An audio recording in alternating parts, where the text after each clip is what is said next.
अस्सलाम वालेकुम नाज़रीन, आप यूट्यूब चैनल देख रहे हैं। मैं इमरान खान हूँ। सबसे पहले तो मैं आपको आज़ाद कश्मीर से बहुत अहम डेवलपमेंट देने वाला हूँ। ये अब तक की ब्रेकिंग न्यूज़ है और जो चीज़ें अब तक तय पाई हैं वो मैं आपके सामने रखूँगा। मुज़ाकरात पाकिस्तान की मिलिट्री एस्टेब्लिशमेंट के नुमाइंदगान और जॉइंट अवामी एक्शन कमेटी के बीच में हुए हैं। देखिए, जब इमरान खान साहब कहते हैं कि मुज़ाकरात मैंने मिलिट्री एस्टेब्लिशमेंट के साथ करने हैं, तो बहुत लोग तनकीद करते हैं। देखिए, जिनके पास इख्तियार है, जिनके पास ताकत है, उन्हीं को पीछे हटाना पड़ेगा ना। उन्हीं को कहना पड़ेगा कि हमें हमारे हकूक़ वापस दिए जाए। सियासतदानों के पास तो इख्तियारात है ही नहीं, ना उनके पास हकूक़ हैं, ना उन्होंने कब्ज़ा किया हुआ है। तो जिसने कब्ज़ा किया हुआ है, आप उसी के साथ मुज़ाकरात करेंगे। ऐसा तो नहीं हो सकता कि जिन लोगों पे कब्ज़ा हुआ है वो आपस में मुज़ाकरात करते रहें और उन्हें लगे कि कब्ज़ा छूट जाएगा। तो जिन्होंने कब्ज़ा किया, मुज़ाहमत भी उनके खिलाफ होती है और फिर बाद में बातचीत करके उन्हीं को पीछे हटाया जाता है। बहरहाल, ये जो आसिम मुनीर साहब के नुमाइंदगान या मिलिट्री एस्टेब्लिशमेंट के नुमाइंदगान हैं, उनके बीच में मुज़ाकरात हुए हैं और बहुत सारी चीज़ों पे इत्तफ़ाक़ राय हो गया है।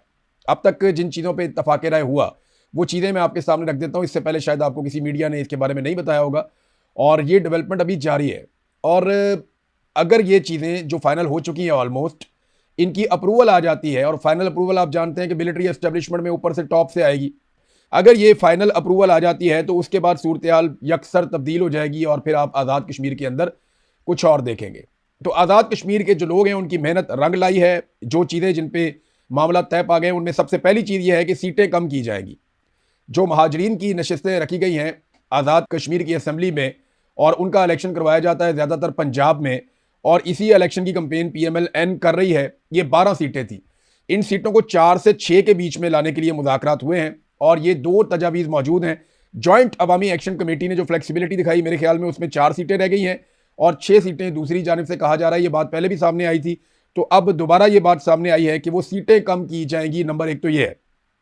नंबर 2, शौकत नवाज मीर साहब वापस पहुंचाए जाएंगे आज़ाद कश्मीर में और उन्हें बाकायदा रिहाई का तरीकाकार भी हो जाएगा, उनको रिहा भी कर दिया जाएगा।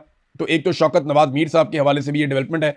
और कुछ इंफॉर्मेशन जो अभी तक कंफर्म नहीं हुई, वो ये बता रही है कि जहां उन्हें रखा गया था रावलपिंडी में, वहां से उन्हें कहीं और शिफ्ट कर दिया गया है और अगले 24 घंटों में या 48 घंटों में शौकत नवाज मीर साहब मंजर आम पे होंगे। उसके बाद जो नेक्स्ट इसके अंदर डेवलपमेंट है वो ये है कि 4th शेड्यूल के अंदर जिन जिन के नाम डाले गए उसका खात्मा किया जाएगा और फोर्सेस की बड़ी तादाद में वापसी हो जाएगी आज़ाद कश्मीर से, जिसका सिलसिला शुरू किया जा रहा है फौरी तौर पे।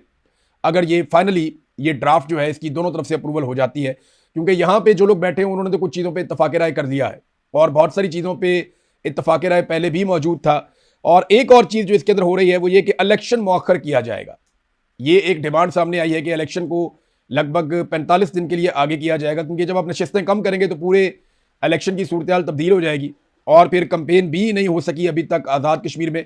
नून लीग को तो अंडे पड़े हैं, उन्हें तो वहाँ धक्के पड़े हैं। नून लीग वाले बेचारे 50-50, 60-60 बंदों की रैलियां निकालते हैं रावलपिंडी में और वो वहाँ पे टिकटॉक बना के वो बता रहे हैं जनाब हमने तो कंपेन चलाई है। तो नून लीग की जो टोटल कंपेन है वो आज़ाद कश्मीर से बाहर बाहर है। आज़ाद कश्मीर की बाउंड्री के अंदर वो दाखिल होने की उन्होंने जरूरत भी नहीं की और जो लोग वहाँ पे निकले उनको वहीं पे दबा दिया आज़ाद कश्मीर में खवातीन ने और बच्चों ने। उन्होंने अंडे और डंडे मार मार के भगाया। उन्होंने कहा जी यहाँ पे हम कंपेन नहीं करने देंगे। पीपल्स पार्टी के साथ भी यही कुछ हुआ। वो जो फैसल राठौर वजीर आजम है उसको चोर चोर के नारे लग गए, अंडे भी फेंके गए। तो ये सारी चीज़ें जो हैं वो आज़ाद कश्मीर में हो रही हैं। ऐसे माहौल में इलेक्शन कैसे हो सकता है? तो इलेक्शन जो है इसको मौखर किया जाएगा और अंदाज़ा ये है कि 45 एक दिन तक इलेक्शन आगे किया जाएगा। अभी तक जो मेरी इंफॉर्मेशन है वो ये है कि जॉइंट अवामी एक्शन कमेटी खुद से इलेक्शन में हिस्सा नहीं लेगी, लेकिन ये ऐन मुमकिन है कि वो अपने उम्मीदवारों के नाम दे दे और वो ये बता दें, क्योंकि उनके बहुत सारे लोगों ने जो स्टेज पे भी मौजूद रहे हैं उन्होंने कागजात नामजदगी तो अपने अपने हल्कों से जमा करवाए हुए हैं। और इस वक्त जो जॉइंट अवामी एक्शन कमेटी की सिचुएशन है, यानी 45 टोटल सीटें हैं तो उनमें से 12 आप निकाल दें तो पीछे आज़ाद कश्मीर के अंदर जो बचती हैं वो 33 नशिस्तें हैं। और उनमें अभी मैं कुछ वहाँ जो जर्नलिस्ट हैं, लोकल जो लोग हैं वहाँ उनसे बातचीत करता हूँ, कहते हैं 33 में कहीं पे भी PMLN या पीपल्स पार्टी या मुस्लिम कॉन्फ्रेंस वो फेवरेट नहीं है। वो अगर बहुत भी जोर लगाए, एस्टेब्लिशमेंट उनका हाथ पल्ला डलवा भी दे तो वो बहुत कोशिश करके सारे मिलकर 10 सीटें जीत जाए तो बहुत बड़ी बात है। यानी इसमें 20 से ज्यादा सीटें जीतना जॉइंट अवामी एक्शन कमेटी के उम्मीदवारों के लिए बहुत आसान रहेगा अगर वो अपने मुतालबात मनवा लेते हैं तो, और इलेक्शन मौखिर हो जाता है तो। ये दोनों चीजें जो हैं वो इसकी शर्त है। अगर इलेक्शन मौखिर नहीं होता तो फिर एक बात याद रखिएगा, ये फिर धोखा है सारा। ये धोखा इसलिए है कि किसी तरह इलेक्शन करवा लिए जाए और इलेक्शन होने के बाद दोबारा से फिर गंद मारेंगे, फिर बंदे पकड़ेंगे, फिर से मुकदमा दोबारा खोल देंगे और सबको काबू करना शुरू कर देंगे, बड़े पैमाने पर ऑपरेशन होंगे। तो वो तो धोखा है अगर ये इलेक्शन मुलतवी नहीं होते तो। अगर ये इलेक्शन आगे चले जाते हैं तो फिर इसका मतलब है कि जॉइंट अवामी एक्शन कमेटी ने बड़ा स्मार्टली अपनी ताकत को, अवामी ताकत को इस्तेमाल किया है और अपने मुतालबात मनवा लिए हैं। मैयतों की वापसी का एक मुतालबा था कि जो लोग शहीद हो गए थे, क्योंकि 42 अफराद की शहादत की लिस्ट जारी की एक दिन पहले जॉइंट अवामी एक्शन कमेटी ने कि ये वो हमारे लोग हैं जो अलग अलग इजला में इस सारी तहरीक के दौरान शहीद हो गए। अब वो जो 42 अफराद हैं उनकी मैयतों की वापसी का एक मुतालबा था। जो अमानतन दफनाई गई हैं वो मैयतें भी वापस की जाएंगी सरकार की जानिब से ताबूतों में रख के। तो ये मुतालबा भी तस्लीम किया गया है जब दो तरफा बातचीत हुई।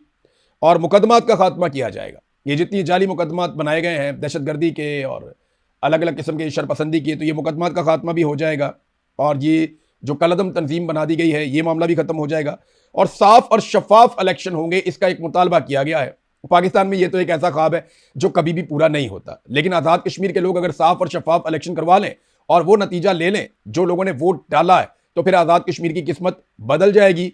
कोई मिलिट्री एस्टेब्लिशमेंट या कोई बड़े से बड़ा डिक्टेटर या वहां बैठा हुआ कोई भी सरकारी मुलाजिम अवाम की किस्मत के साथ नहीं खेल पाएगा। फजलुर रहमान साहब की पार्टी का एक बंदा है, उसको एक टॉक शो में बुलाया गया था, बाद में कहा गया जी सॉरी आपको नहीं हम ले सकते। उसने रोला डाल दिया, उन्होंने कहा जनाब ये हो गया। कुछ भी नहीं हुआ भाई। जिन चीज़ों की आपने आदत डाल दी है ना पाकिस्तानियों का हाजमा बड़ा तेज हो गया है।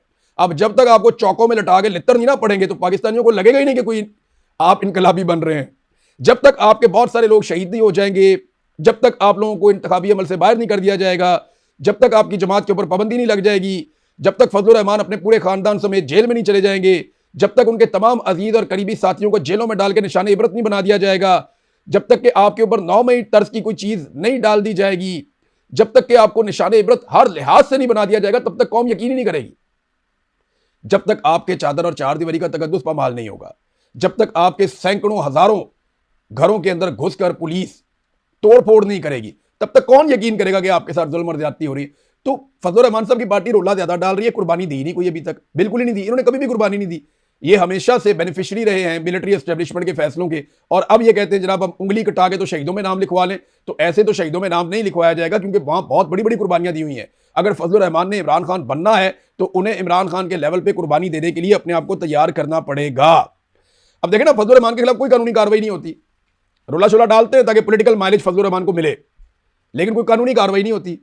उधर नौरीन खानम का एक स्टेटमेंट, अच्छा फजलुर रहमान के और नौरीन खानम के स्टेटमेंट में जमीन आसमान का फर्क है।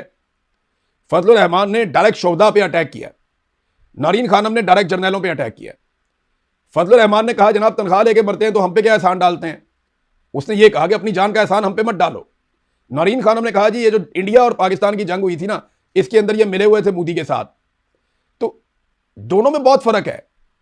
और नौरीन खानम ने कहा उस मीडिया वाले को कि आपने इसको ऑन एयर नहीं करना, उन्होंने डिसोन कर दिया अपने स्टेटमेंट को, यह कहकर के आपने ये स्टेटमेंट देखें जब आपको लगता है कि मेरा स्टेटमेंट गलत है, जब आपको लगता है कि मुझे ये नहीं कहना चाहिए था, या जब आपको लगता है कि इससे लोगों की दिलादारी होगी, तभी आप कहते हैं ना कि इसको ऑन एयर नहीं करना, वरना तो आप नहीं कहते कि इसको ऑन एयर नहीं करना। नॉर्मली तो सारे स्टेटमेंट ऑन एयर हो जाते हैं। फजलुर रहमान साहब की तकरीर तो आज भी वकला कन्वेंशन में चलाई गई है। फजलुर रहमान साहब की पूरी पॉलिटिकल पार्टी उसको ओन करती है, बार बार चैलेंज करती है कि मुकदमा देकर दिखाओ तुम्हारी ऐसी की तैसी। तो इमरान खान की बहन तो बेचारी जोर लगा रही है, वो बाकी बहनें भी जोर लगा रही हैं। एक बहन अदालत में केस लड़ रही है, एक बहन जो है वो मीडिया में केस लड़ रही है, एक बहन जो है वो सड़कों के ऊपर मौजूद है और वो केस लड़ रही है अपने भाई का, कोशिश कर रही है। लेकिन ये भी याद रखिएगा स्ट्रीट मूवमेंट नहीं है। कई लोग सोशल मीडिया पे कह रहे हैं कि अलीमा खानम स्ट्रीट मूवमेंट चला रही है, ये स्ट्रीट मूवमेंट नहीं है। ये सिर्फ वो कोशिश कर रही हैं, लोगों को चैनलाइज कर रही हैं, मोटिवेट कर रही हैं और एक तहरीक जो खत्म हो रही थी उसको जिंदा करने की कोशिश कर रही हैं। स्ट्रीट मूवमेंट मैंने कई दफा आपको कहा है वो कोई और चीज होती है, जिसकी ड्यूटी इमरान खान ने सुहेल अफरीदी की लगाई थी, जिसके लिए काम करना था सुहेल अफरीदी और जुनैद अकबर को। उसके लिए बहुत बड़ा तंजीमी ढांचा चाहिए होता है। स्ट्रीट मूवमेंट में आप हर घर तक जाते हैं, हर गली तक जाते हैं, हर मोहल्ले तक जाते हैं, हर नौजवान को टच करते हैं, आप नौजवानों को इकट्ठा करते हैं, हर एक की ड्यूटी लगती है, सबको पता होता है उसने क्या करना है। ये जो एक फोर्स बनाने जा रहे थे इमरान खान साहब की रिहाई के लिए, वो था स्ट्रीट मूवमेंट का एक रास्ता, जिसमें इन्होंने काम ही नहीं किया, क्योंकि वहां पे इन्हें मिलिट्री एस्टेब्लिशमेंट ने मना कर दिया कि ये काम आपने नहीं करना, तो इन्होंने नहीं किया।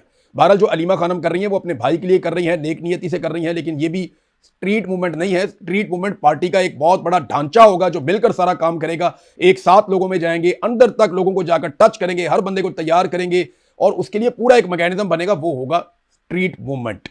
ये अभी तक तो स्ट्रीट मूवमेंट की अलिफ बे भी इन्होंने शुरू नहीं की। नाज़रीन, मुराद सईद को अलीमा खानम ने कहा कि उनके बाहर आने का वक्त हो गया। इमरान खान ने मुराद सईद को कहा था कि आपने बाहर नहीं आना, चले मुराद सईद अगर बाहर आ भी जाते हैं तो उनके पास कोई इख्तियार, कोई ओहदा नहीं है, और वो बाहर आकर एहतजाज कर सकते हैं तो वो 1 2 4 रैलियां कर लेंगे। मुराद सईद को गिरफ्तार करने के लिए तो फौज के पूरे दस्ते रवाना किए जाएंगे। मुराद सईद की गिरफ्तारी से कोई नहीं रोक सकेगा, और हर हाल में मुराद सईद को देखिए, सनम जावेद को गिरफ्तार करने के लिए पेशावर में एजेंसियां मुतहर्रक हो गई और दिन दिहाड़े उठाकर ले गई, तो मुराद सईद को छोड़ेंगे, सवाल ही पैदा नहीं होता। मुराद सईद को उठाएंगे, ले जाके काल कोठरी में बंद कर देंगे फारग, और फिर उसको इमरान खान के खिलाफ इस्तेमाल करने की कोशिश भी करेंगे। अलीमा खानम का जो स्टेटमेंट है वो बतौर बहन सोचनी है, लेकिन ये जिम्मेदारी इस वक्त मुराद सईद की नहीं है, ये सुहेल अफरीदी की जिम्मेदारी है। जो लोग सेनेटर हैं, जो लोग MNAs, MPAs, मिनिस्टर्स बने हुए हैं, जो वजीर आला बने हुए हैं, जिनको पार्टी के बड़े बड़े ओहदे दिए हुए हैं, ये उनकी रिस्पॉन्सिबिलिटी है कि वो इसको पूरा करें। मुराद सईद बाहर आएगा, मुझे पता है वो लोगों को इकट्ठा करेगा, बहुत बड़ी तादाद में इकट्ठा करने की कैपेसिटी है, लेकिन जहां पे वो थोड़ा सा वुल्नरेबल होगा उसको उठा के ले जाएंगी एजेंसियां, और फिर उसके साथ वो करेंगे कि जो आप सारे देखेंगे तमाशा बाद में। तो ये भी एक हकीकत है, इसको भी मद्देनजर रखना पड़ेगा। नाज़रीन, एक और डेवलपमेंट है और ये आलमी सतह पे है, और इसका इंपैक्ट जो है वो पाकिस्तान पे आएगा। देखिए, इस वक्त पहली मरतबा ऐसा हुआ इस लड़ाई में, जो अमेरिका ने अटैक किए ईरान के ऊपर, तो पहली मरतबा ईरान पे सिर्फ अमेरिका अकेला अटैक कर रहा है, और इन हमलों में उसने इसराइल को शामिल नहीं किया। आपने गौर किया कि इसराइल को शामिल क्यों नहीं किया, या इसराइल इन हमलों का हिस्सा क्यों नहीं है, या आलमी मीडिया बार बार ये क्यों नहीं कहता कि इसराइल भी इस हमले के अंदर शामिल है, सिर्फ अमेरिका अकेला इस हमले के अंदर शामिल है। और ईरान जो जवाबी कार्रवाई कर रहा है वो मुसलमान मुल्कों के अंदर जहां पे अमरीकी अड्डे हैं वो वहां पे बम मार रहा है। ये हमारा प्रॉब्लम है। तो अब इसराइल बीच में नहीं है, तो ऐसा लगता है कि पाकिस्तान से बहुत जल्द ये मुतालबा किया जाने वाला है, और ये एक ऐसी सिचुएशन होगी पाकिस्तान की मिलिट्री एस्टेब्लिशमेंट के लिए जो काफ़ी मुश्किल होगी, इसको हैंडल करना आसान नहीं होगा। और एक और चीज़, दहशतगर्दी के वाक़यात लगातार बढ़ते चले जा रहे हैं बलूचिस्तान में, और कुछ वीडियोज़ ऐसी हम सोशल मीडिया पर देख रहे हैं जो बनाई जा रही हैं कि पाकिस्तान की फ़ौज ऑपरेशन कर रही है, और ये कोयटा के अंदर जो पहाड़ियाँ हैं वहाँ पर ये वीडियोज़ बनाई जा रही हैं, लेकिन मकामी टिकटॉकर जो हैं वो दूर से वीडियोज़ बना के बता रहे हैं जनाब ये तो सिर्फ वीडियो बन रही है, कोई ऑपरेशन नहीं हो रहा। वो BLA की एक वीडियो मैंने देखी कि BLA के 5-6 लोग आ रहे थे और उन्होंने झंडे उठाए हुए थे, और वो आ रहे हैं बंदूकें लेके, और वो अजीबोगरीब किस्म का ही मुकाबला हुआ, ऐसा तो फिल्मों में भी नहीं होता। और फिर जनाब उनको मार दिया गया, बाद में उनका वो फोटो सेशन, बहुत सारी चीज़ें दिखाई गई, वो भी एक जाली वीडियो साबित हुई। तो सोशल मीडिया हर चीज़ को खोल कर रख देता है। मेरे ख्याल में बलूचिस्तान को रियल ऑपरेशंस की ज़रूरत है। इस तरह की वीडियो से बलूचिस्तान में अमन नहीं आएगा। बाकायदा सिक्योरिटी फोर्सेस को लश्कर बनाने की बजाय मजबूत होना पड़ेगा, और आवाम के हक के लिए दहशतगर्दों से बाकायदा उन्हें अब एक जंग लड़नी पड़ेगी बलूचिस्तान में, ताकि बलूचिस्तान में अमन कायम हो। जो साबिक वज़ीर आला हैं मालिक, वो ये कह रहे हैं कि दिन के वक्त भी अब लोग नहीं निकल सकते, शाम का वक्त तो बहुत दूर की बात है। अब तक के लिए इतना ही, अपना ख्याल रखिएगा, अपने चैनल का भी